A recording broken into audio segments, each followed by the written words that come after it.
저는 두 가지에서 질문드리면 하나는 금리에 대한 전망이 어떻게 될 것이냐 하나 보고 그 다음에 또 하나는 한국의 무역 수지가 앞으로 어떻게 흘러갈 것인지 그런 말에서 미국의 금리는 지금 현재 금리에서도 경제 성장률이나 미국의 고용이 올라가는 상황을 보니까 과연 미국의 금리를 낮출 것이냐 아니면 그대로 유지할 것이냐 이런 부분에 대한 걸 보고 싶고요.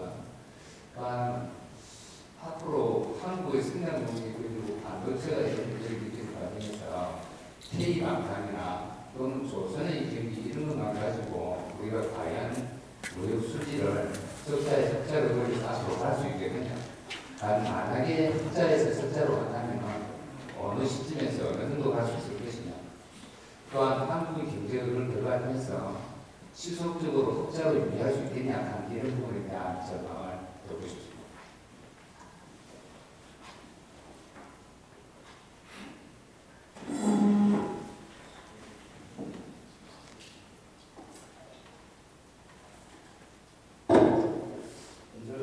먼저 미국 금리 전망에 대해서 말씀드리면 미국 페드가 금리를 계속 올릴 것이냐 또는 이상 올리지 못하고 정상으로 가다가 낮출 것이냐 이 논란이 계속되고 있습니다. 그 이후에 그 배경에는 그 고금리에 따라서 인플레이션을 잡는 게 목적으로 인플레이션 잡기 위해 고금리를 정책을 썼는데 의도대로 인플레이션을 잡히는 징후가 나타나는 동시에 고금리에 따른 경기 침체 움직임도 변화됩니다. 지금 제일 걱정하는 것이 인플레이션을 잡기 위해서 금리를 가파르게 올렸는데 이게 인플레이션을 잡지 못하고 경기만 변화시키는 효과가 있다면 금리를 계속 올릴 수는 없겠죠. 그런데 말씀하신 대로 미국의 경제 상황은 상당히 좋은 상황입니다. 고용 사정이 좋고 취업자 수가 계속 크게 늘어나고 있고 실업률이 3.4%로 역사적으로 가장 낮은 안정고용 상태입니다. 미국이 지금. 그러다 보니까 금리를 이렇게 올려도 경기가 침체되는 움직임이 잘 안 나타나는 거예요. 그러다 보니까 자신감 있게 금리를 더 올릴 수 있는 거죠. 그런데 매도가 생겼습니다. 지난달에 잘 아시는 거 SVB, 실리콘밸리 은행 파산 사태 터졌죠. 근데 어떻게 보면 예상하지 못한 고금리에 따른 금융 불안 상황인데 예상 못했던 겁니다. 금리를 올리니까 경기 침체 징후는 잘 안 나타나고 해서 좀 더 자신감 있게 올렸는데 금융 사이드에서 취약성이 드러나는 거죠. 그러다 보니까 금리를 이상 올리기 주저됩니다. 그래서 지금 5.5, 금리가 5%, 미국 주식금리 5% 상당인데 아무리 올려봐야 5.25, 한 번 더 베이스 스텝밖에 못 받을 것이다. 이런 전망이 지어지고 그게 이제 다음 달 5월 1일 예정되는데 결국 금리를 계속 올릴 것이냐 낮출 것이냐 미국 그것은 인플레이션이 어느 정도 둔화되느냐 그리고 고금리에도 불구하고 경기 침체가 일어나지 않고 강하게 계속 강한 것으로 보이는다. 그리고 한편은 은행 사이드에서 그 취약성이 어느 정도 완화되어서 지분금이 늘어나느냐 이 세 가지 요인 복합적 작용을 하겠습니다. 그래서 그 세 가지가 다 금리를 올리면 위험한 상황으로 계속되게 되면 더 이상 올리기 힘들 것이고 좀 더 올릴 수 있는 여력이 있다. 그럼 좀 올리겠죠. 그거는 앞으로 한두 달 정도 정보를 좀 더 데이터를 수집해서 종합적으로 분석해야 될 것으로 생각되고요. 두 번째, 우리나라 무역 수지 관련 문제인데 아까 계속 말씀드린 대로 그 수출이 감소하고 따라서 무역 수지 적자가 계속되고 있는데 주로 적자가 나는 사이드가 중국입니다. 그리고 반도체입니다. 그래서 반도체 경기, IT 경기가 살아나거나 중국이 리오프닝에 따른 경기 회복이 가시화된다면 우리나라 수출도 많이 늘어날 겁니다. 하지만 우리가 중국의 원자재를 중간재로 수입하고 중국이 원자재를 세계에 수출하는 그런 그 분업 체계가 더 이상 작동하지 않기 때문에 예전처럼 대중국 수출이 빠르게 늘어나기 힘들 거라고 봅니다. 따라서 새로운 그 블루오션이라고 하는 방산, 그 다음에 조선, 그 다음에 항공우주, 그다음에 좀 더 기대한다면 경남에 베이스를 하고 있는 원자력 생태계 이런 것들이 좀 더 수주가 잘 되고 또 스케줄대로 생산이 잘 된다면 그래서 수출이 잘 된다면 전반적인 우리나라 수출이 부진한 상황에서도 좀 더 완화시키는 요인으로 작용할 것 같습니다.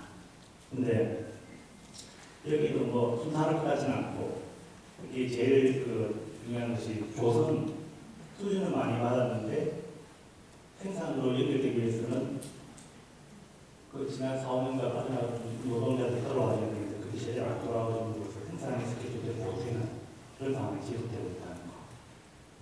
이것들이 수출 증대에 대한 제약 요소로 작용하지 않을까 그렇게 생각이 들고요. 그래서 요약하자면 무역 수지 적자 상황은 대외적으로 이제 상당히 좀 기대할 수밖에 없는 상황이다. 이런 생각이 되겠습니다.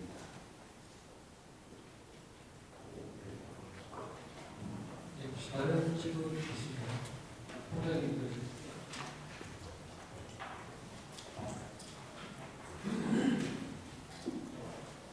페이지 잠깐 24페이지 좀 말씀드리겠습니다.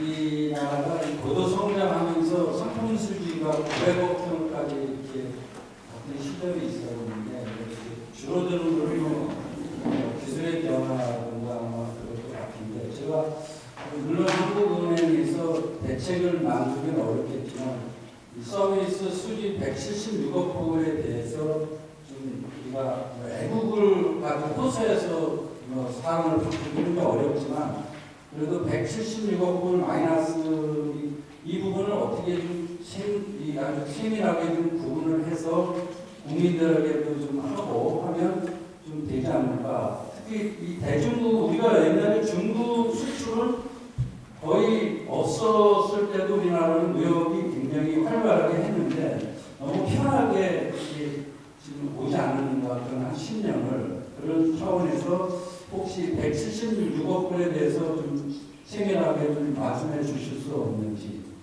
좀 한번 듣고 싶습니다.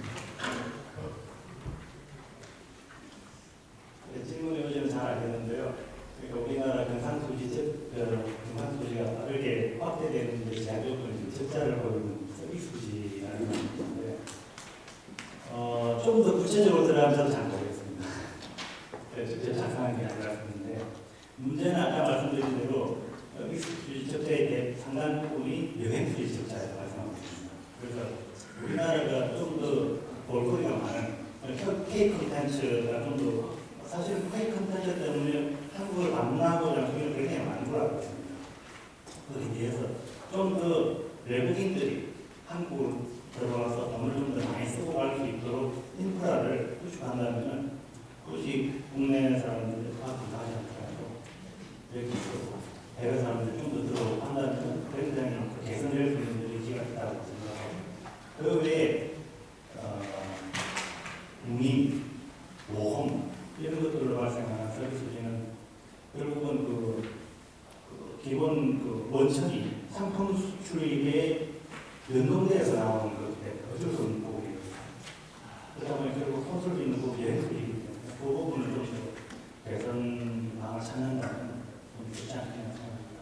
그리고 끝으로 한 말씀을 드리면 경남 경제가 제조업 중심으로 구성되어 있는데 그러다 보니까 조선업이나 항공우주, 방산 이렇게 경기에 따라서 경남 경제가 상당히 진보이 큰 모습을 보여왔습니다. 지금도 다른 지역에 비해서는 이런 업종들 보조에 힘입어서 좀 더 좋은 모습을 보이고 있지만 이 업종들 오히려 경기가 다운되면 경남 경제들이 다운됩니다.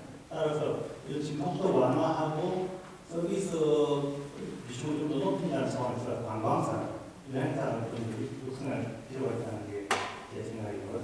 이런 생각은 우리 도청이라든지 아니면 경남의 오피니언 리더들한테 공유되고 있는 컨셉입니다. 경남 경제가 좀 더 안정적으로 발전하려면 제조업 중심 탈피해서 관광을 중심으로 하는 서비스 사업을 생각합니다. 이게 우리나라 전반으로 확산되어서 관광 인프라가 많이 구축된다면 외국인들이 좀 더 들어오고 그런 서비스 기술이 많이 개선될 여지가 있습니다. 그래서